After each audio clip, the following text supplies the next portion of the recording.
Hi everybody, welcome to the video section of our Launchmetrics Support Center. Today, we're going to be covering how to create a sendout in samples.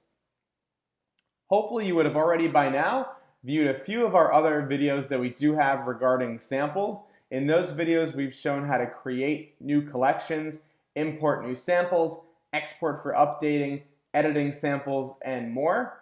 This video is going to focus on how to create a sendout. To create a sendout, you're going to go to the top tab here that says Sendouts, and you can click on Create Sendout. This first page is where we're going to be putting in our delivery information. Everything that you do see with a red asterisk is a required field. So we'll go through these relatively quickly. If you do have any questions specifically, please feel free to reach out to support@launchmetrics.com and we'll be more than happy to answer any of those questions.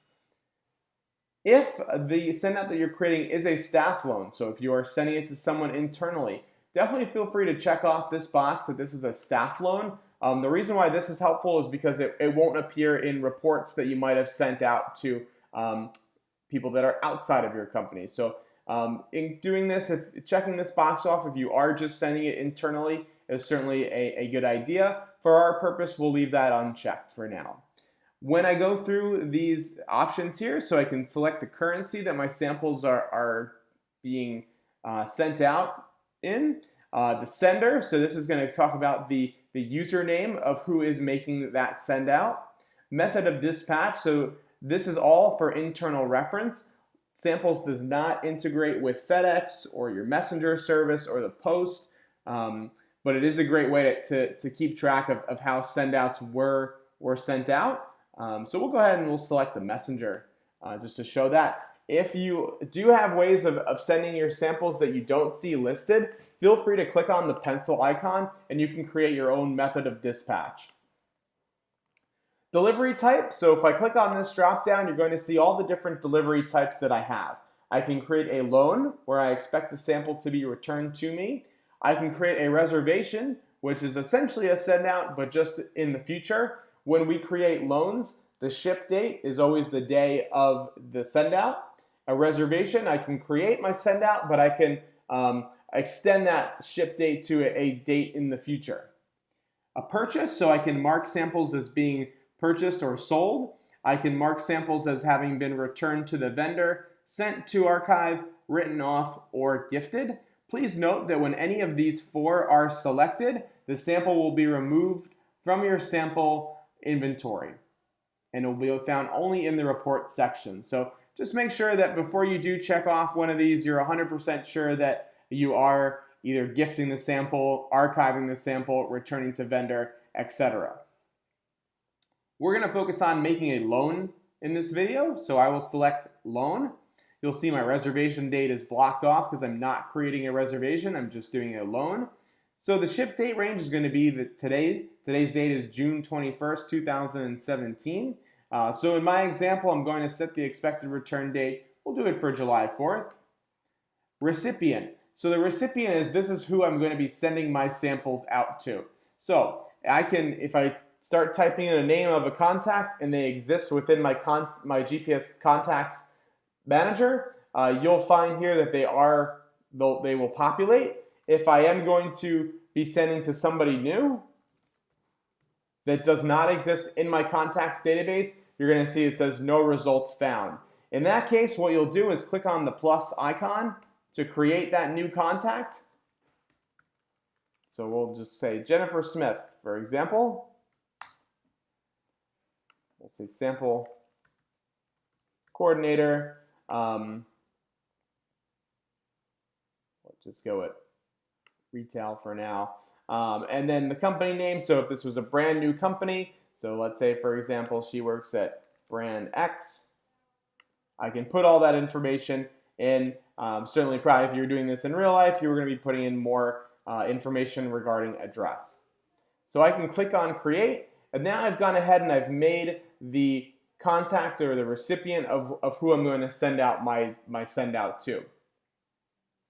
If I know that Jennifer is a very high level VIP contact and she's not exactly the one that I'm going to be reaching out for to have my samples returned back to me, we suggest using this return contact field, and this would be where you could put in the assistant or whoever you're going to be the one that you're actually chasing down to get your samples back. That's the difference between a recipient and the return contact. The other available fields that you'll see here, shipping cost, tracking number, certainly that's all internal reference. All of this is, none of these fields are required out of the box. Definitely the more information that you do put into these fields, like run-through date, shoot dates, the more info that you do fill out, the richer your reports are going to be when you come back and you look through those.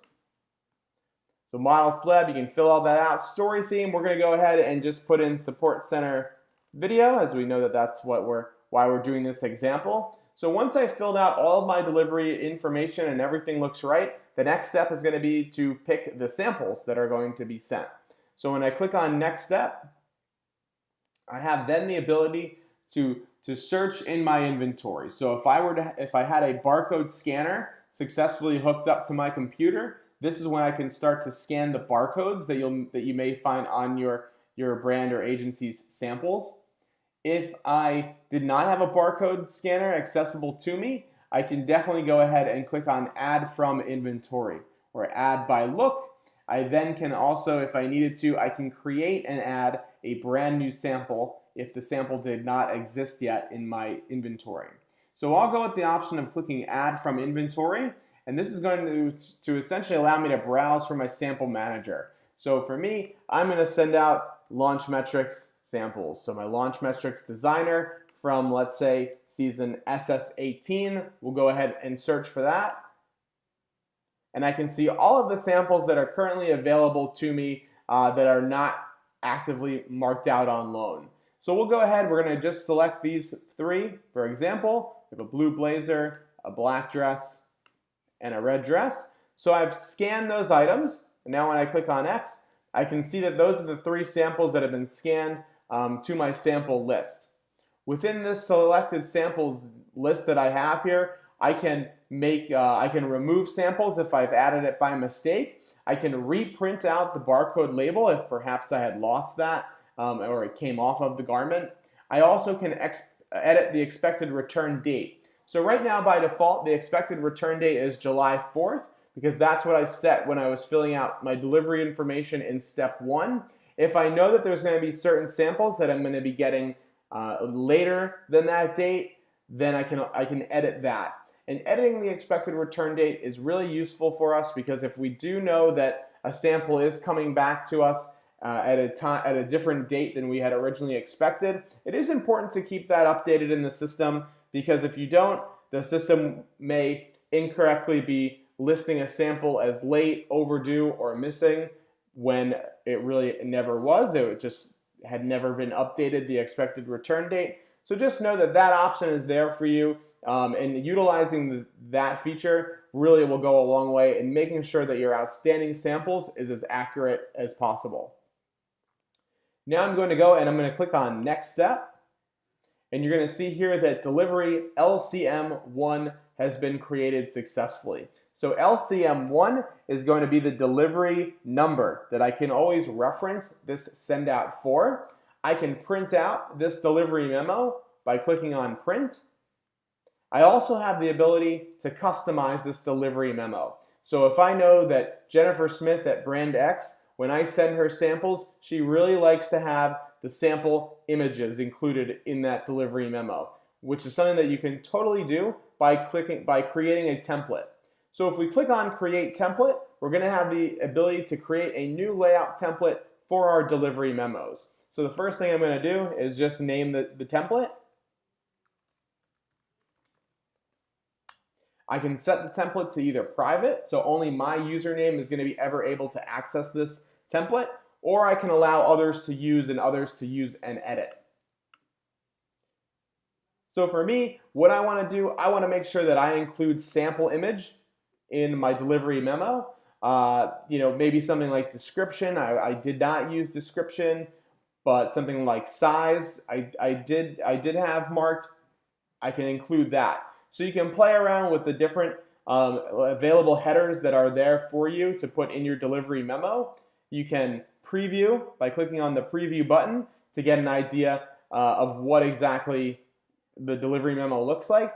Now you're going to notice that there are some blank, a lot of blank space here, and that's because we've included layout preferences that don't have any information. So for me, things like size, pattern, look number, fabric, none of that information I had inputted for these samples, so I'm going to probably take those out just to make everything look as clean as possible. I can put that over there, and now when I preview my template, looks a lot better. So now I'm going to click on Save Template, and then I can change my template. So after I save that template, I want to make sure that I change it from my default. And now anytime I export a delivery memo, it's going to look like this. In addition to the delivery memo, we also have the ability to print a pro forma invoice. So if I were to make a sale on my sample, I can put together that pro forma invoice and make things really easy for everyone that does deal with a pro forma invoice. If you are a client that's viewing this from Italy and you are familiar with the DDT transportation document that you might need, please feel free to reach out to your company's account manager on the Launchmetrics end if you know who that is, and we can definitely talk to you more about how our system works with DDTs.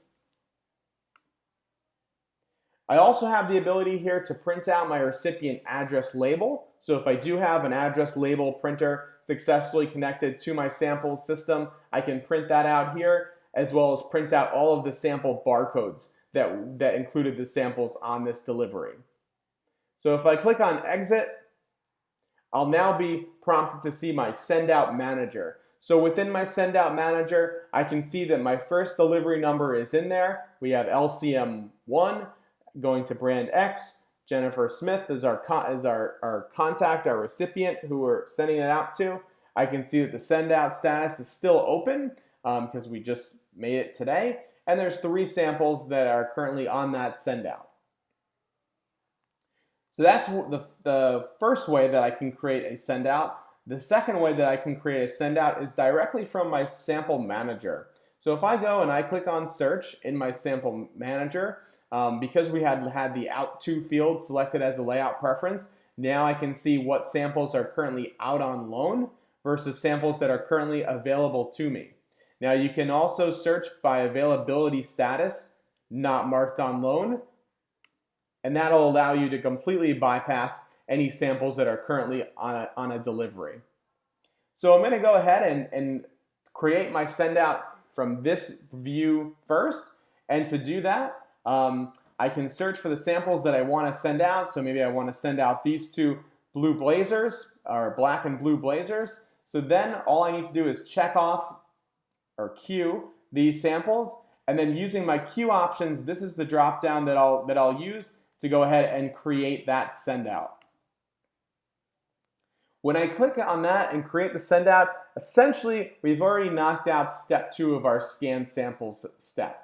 So in our first example where we started from doing the delivery information first, scanning samples second, in this technique we've essentially already have scanned our samples, and now we're going backwards and filling out the delivery information.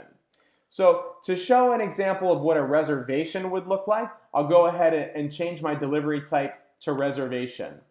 So now I can see that the reserve date is available to me. So what I'm going to do is I'm going to make this reservation for, let's say, July 10th through July 20th. We're going to send this out. We're going to make sure that we reserve this for Anna Wintour. I can fill out all my information. Reservation example.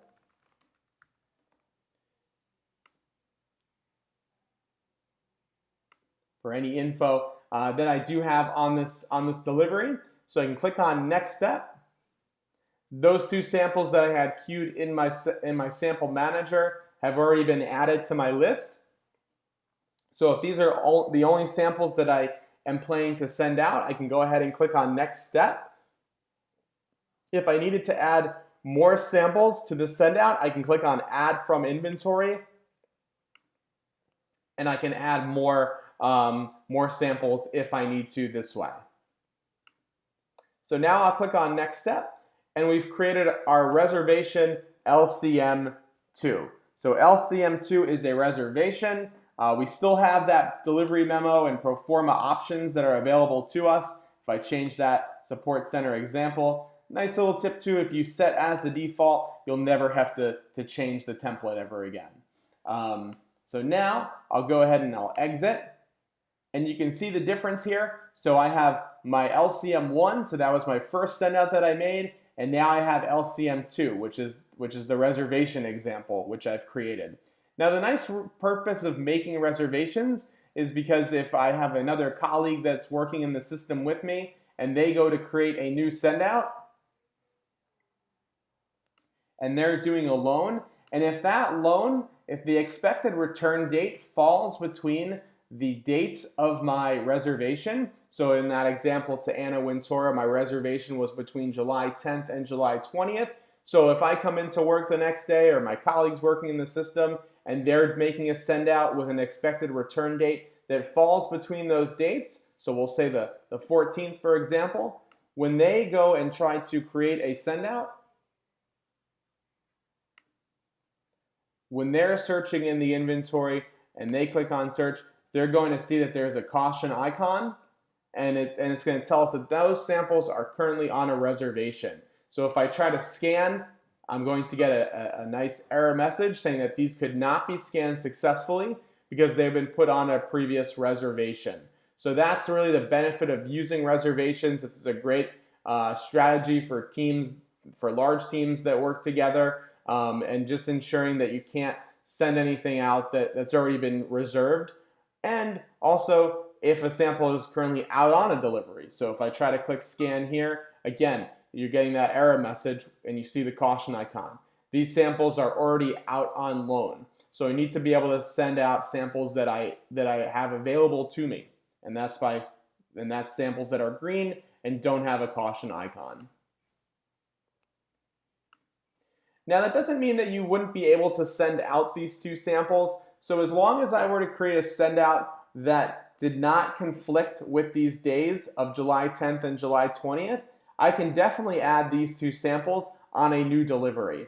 It's just very, you'd want to make sure though that in real life you are actually making sure that you did get those samples back to fulfill the reservation that those samples were put on. And you'll also notice that there are some in the scan log, you will see the option to return and rescan.